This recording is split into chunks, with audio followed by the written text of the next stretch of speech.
नमस्कार मेरे प्रिय छात्रों, मैं आज संस्कृत की कक्षा में आपका स्वागत करती हूँ। पिछली कक्षा में हमने कारक और विभक्ति के बारे में पढ़ा था। कर्ता, कर्म और करण कारक के बारे में पढ़ा था। आज मैं उसे पुनः फिर से विस्तार से सभी कारकों और विभक्तियों को समझा रही हूँ। तो आज का हमारा विषय है कारक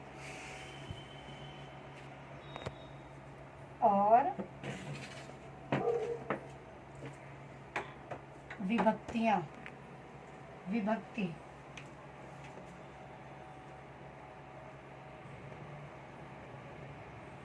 विभक्तियां तो सबसे पहले हमारा आता है कर्ता कारक। कर्ता और इसकी विभक्ति होती है प्रथमा विभक्ति है और इसका चिन्ह है ने। जो कर्ता ने, तो इसको प्रथमा विभक्ति लगती है। जहाँ पर जो काम करता है उसके लिए ने, राम ने, तो ये प्रथमा विभक्ति लगती है वहाँ पर। फिर आ गया कर्म। कर्म इसमें आता है द्वितीय विभक्ति। द्वितीया को, इसका चिन्ह होता है को। कर्म, जो काम किया जाता है कर्म, उसमें द्वितीय विभक्ति लगती है और इसका चिन्ह को है। अगला है करण। करण कारक, इसमें तृतीय विभक्ति लगती है। तृतीया, और इसमें होती है से द्वारा। से द्वारा आता है, जैसे हम पेन से लिखते हैं या पेंसिल के द्वारा लिखते हैं, तो से और द्वारा आता है। आगे है संप्रदान।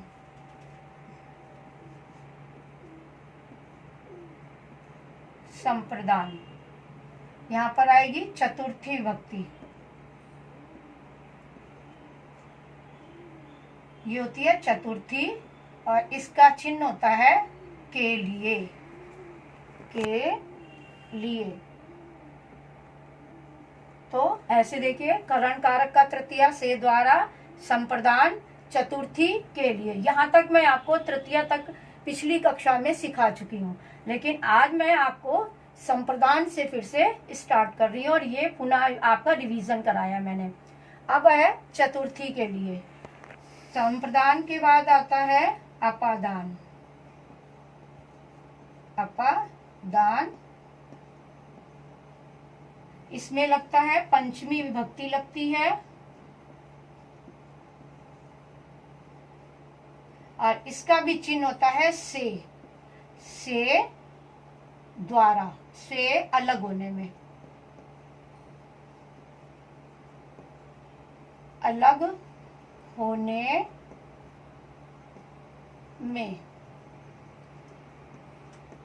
अब आप कहेंगे कि इसमें भी ये भी से चिन्ह है और इसका भी से चिन्ह है, लेकिन ये द्वारा के लिए यूज होता है कि हम पेन से लिखते हैं, पेन के द्वारा लिखते हैं। और इसमें अलग होने में, जैसे पेड़ से पत्ता गिरता है, राम घर से स्कूल आता है, तो इसमें क्या होगा, पेड़ से पत्ता अलग हो रहा है, तो वहां पे पंचमी विभक्ति लगती है। हम घर से स्कूल आ रहे हैं तो घर से अलग हो रहे हैं और इसे, तो वहां पर पंचमी विभक्ति लगती है। अपादान हो गया। अब हम है संबंध कारक।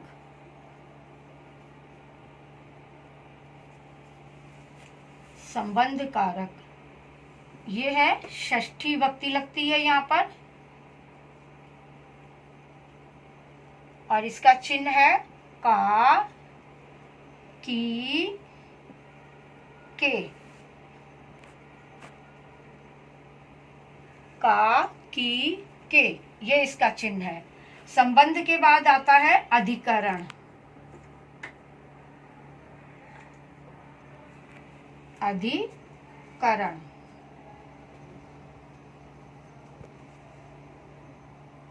इसमें सप्तमी विभक्ति लगती है। सप्तमी,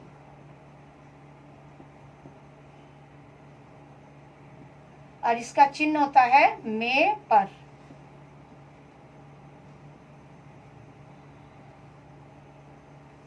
इस प्रकार मैंने आपको सारे कारक के चिन्ह बताए। चिन्ह, ये चिन्ह है, इस कारक के अनुसार ये विभक्ति है, विभक्ति के अनुसार ये चिन्ह है। जहां पर इन शब्द ये चिन्हों का प्रयोग होता है वहां पर ये विभक्तियां लगती हैं। अब इसको आगे मैं आपको विस्तार से समझाऊंगी। नीचे शब्द रूप वो लिख करके मैं इनका प्रयोग कैसे बताऊंगी, कैसे कैसे करते हैं। शब्द रूप बाला, शब्द रूप बाला के लिख करके मैं आपको पूरी विभक्तियों के अनुसार आपको इसे समझाऊंगी कि किसके साथ क्या लगता है। विभक्ति,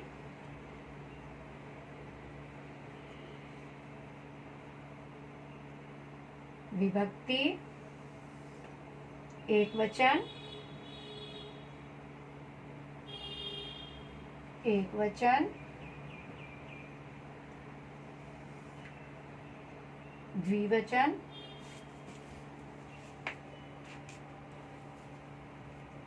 द्विवचन,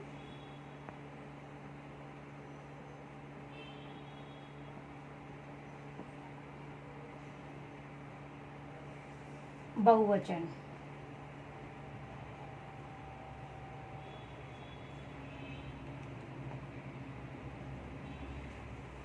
अब देखिए प्रथमा विभक्ति में क्या आता है, मैं थोड़ा इसको अलग से आपको दिखाऊंगी।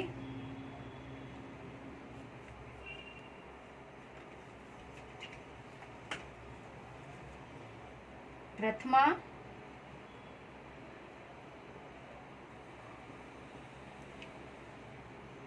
प्रथमा विभक्ति है और इसमें रूप आता है बालः, बालः, बालो,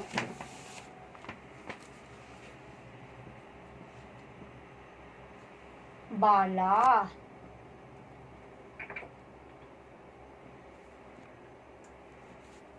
तो इसका मतलब अब प्रथमा विभक्ति का चिन्ह क्या है, ने। तो मैं इस पे ये अब इसका क्या हो गया, एक बालक ने, एक बालक ने। इसका मतलब दो बालकों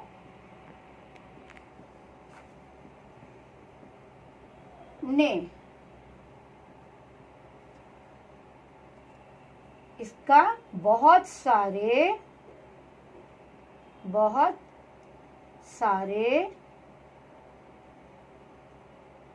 बालकों ने, बालकों ने। तो जैसे कर्ता जो होता है वो एक कोई काम करेगा तो एक बालक ने, तब बाला लगेगा। दो बालक काम करते हैं तो बालो लगेगा, और बहुत सारे बालक काम करते हैं तो बाला लगेगा। देखिए बाला और बाला एक वचन और बहुवचन में सिर्फ आ की मात्रा का अंतर है, सिर्फ आ की मात्रा का अंतर है, और इससे वचन बहुवचन बन गया, एक वचन और ये बहुवचन बन गया। अब हम आपको लिखते हैं, द्वितीय विभक्ति के बारे में समझा रही हूं मैं आपको।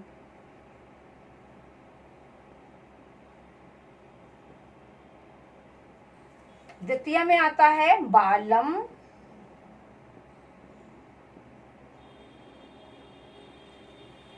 बालो,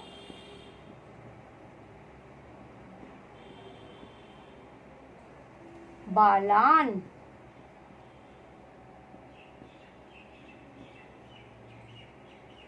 अच्छा, अब द्वितीय विभक्ति का चिन्ह क्या है, को। इसका चिन्ह है को। तो इसमें क्या है, एक बालक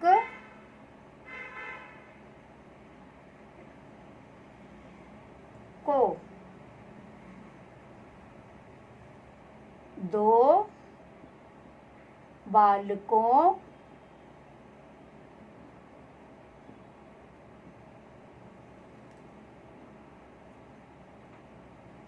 को, और इसमें बहुत सारे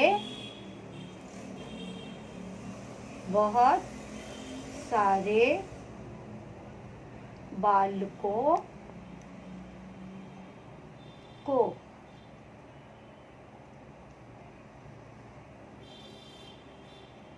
जैसे एक बालक को दूध दो तो बालम, दो बालकों को दूध दो तो बालो, और बहुत सारे बालकों को दूध दो तो बालान।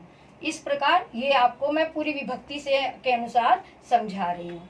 अब देखिए तृतीय विभक्ति में,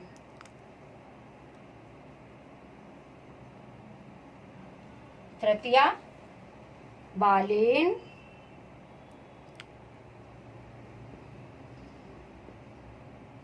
बालाभ्याम,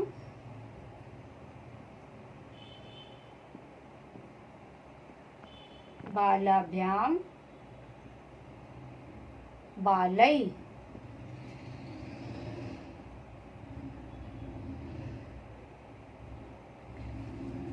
बालेन, बालाभ्याम, बालै। अब तृतीया का चिन्ह क्या है? से द्वारा। तो अब इसमें क्या आ जाएगा? एक बालक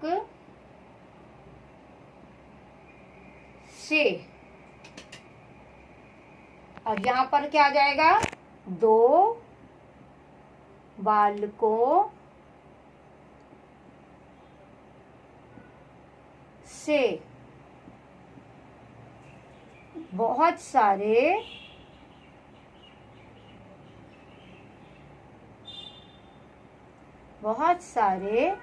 बालकों से।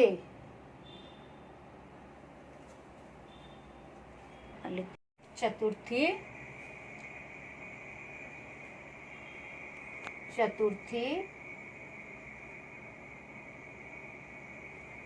बालाय,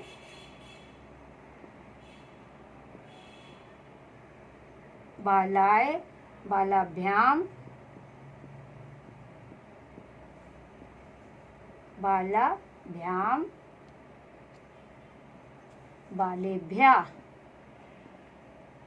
बालेभ्या,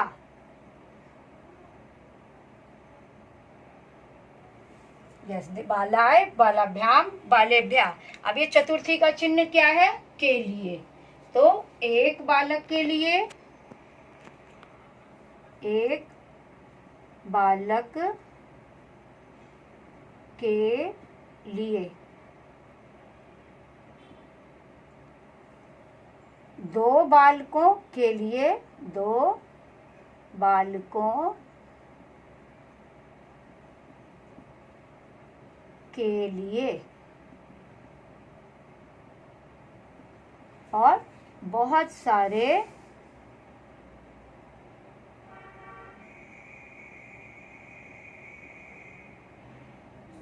बालकों के लिए।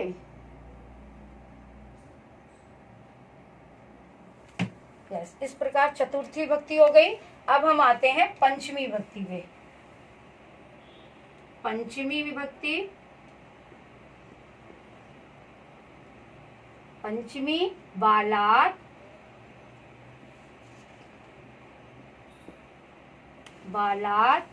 बालाभ्याम,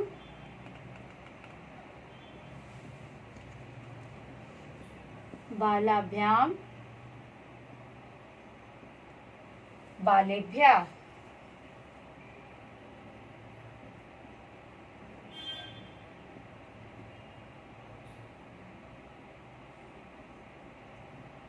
बालात, बालाभ्याम, बालेभ्या। अब देखिए पंचमी का चिन्ह क्या है? पंचमी का चिन्ह ये, पंचमी ये है से अलग होने में। तो अलग होने में जैसे आपको समझाया है कि पेड़ से पत्ता अलग होता है, घर से अलग होते हैं। तो फिर एक बालक अगर घर से अलग होता है, एक बालक घर से अलग होता है तो घर से, और यहाँ पर आ जाएगा दो बालक घर से,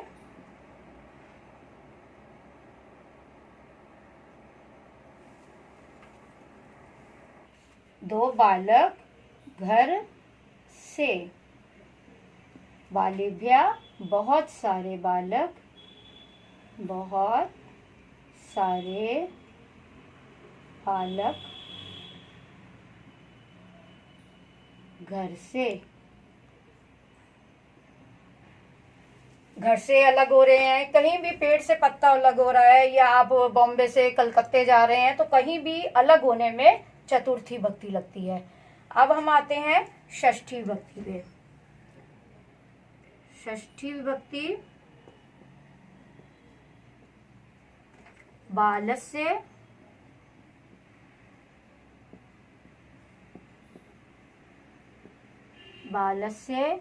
बाल्यो,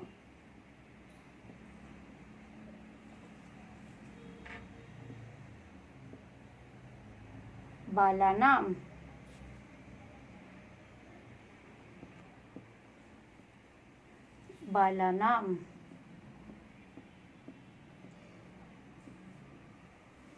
अब हमारी षष्ठी विभक्ति का चिन्ह क्या है? का, की, के। तो इसमें से कोई भी शब्द आ सकता है। का भी है बालकों का, बालस्य, तो एक बालक का, एक बालक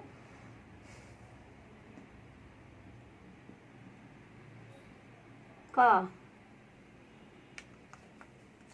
दो बालकों का, बहुत सारे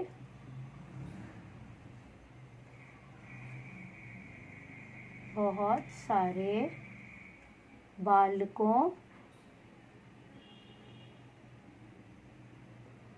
के भी लगा सकते हैं, के का भी लगा सकते हैं, तो सब कोई भी इसमें से चिन्ह लग जाता है। अब आता है हमारा सप्तमी विभक्ति। सप्तमी विभक्ति बाले,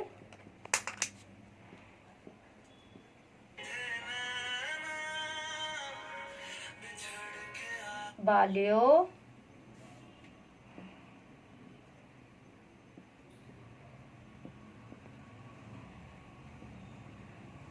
बालेषु,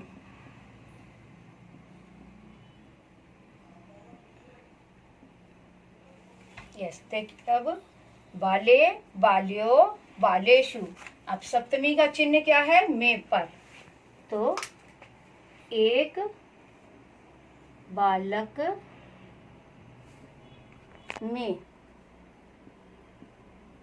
दो बालकों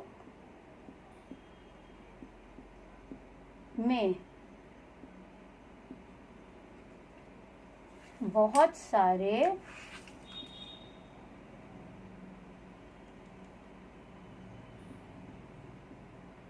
बालकों